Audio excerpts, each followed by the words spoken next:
So আজকে চলে আসলাম Khilkhet. So কেমন আছেন সবাই আপনারা? আসসালামু আলাইকুম। আশা করি সবাই ভালো আছেন। আলহামদুলিল্লাহ, আপনাদের দয়া আমিও খুব ভালো আছি। সো আজকের টপিক কি আমি নিজেও জানি না, চলতে চলতে দেখি কি হয়, কি বলা যায়, কি শোনানো যায় আপনাদের।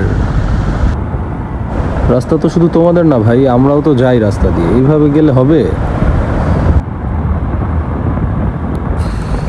যদিও আজকের ওয়েদারটা অনেক জোস, সুন্দর বৃষ্টি বৃষ্টি ভাব, মেঘলা আকাশ, ভালোই লাগছে। বাট বৃষ্টিটা না বাইকের জন্য কেমন যেন বিরক্তিকর লাগে।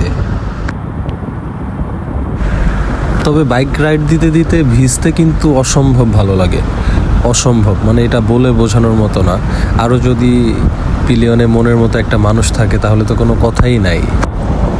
আসলে ভাবছি কি টপিক নিয়ে কথা বলা যায়, টপিক খুঁজে পাচ্ছি না, দ্যাটস ওয়াই এই উল্টাপাল্টা উদ্ভট কথাগুলো বলতেছি। যদিও ফাজলামি মানুষের ভালোই লাগে, কি আর করার। চলেন আমরা টুকটাক যাই, কিছু বলি, কিছু শুনি।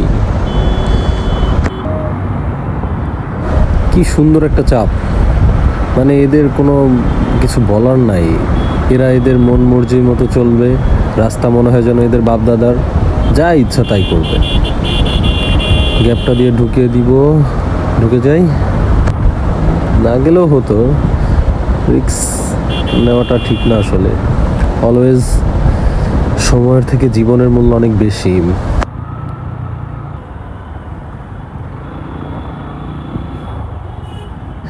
সিটির মধ্যে এত জ্যাম, এই জ্যামটাই বিরক্তিকর লাগে। যদিও বাইকে জ্যাম জিনিসটা এতটা খারাপ লাগে না, বাট তারপরও জ্যাম জিনিসটা না থাকলে হচ্ছে আমাদের সিটিটা অসম্ভব সুন্দর ছিল।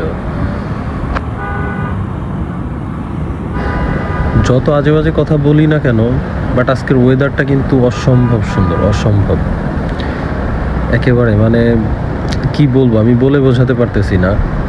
ক্যামেরার থেকে সামনাসামনি দেখে আরও মানে কলিজাটা ঠান্ডা হয়ে যেতেছিল, এমন একটা ওয়েদার।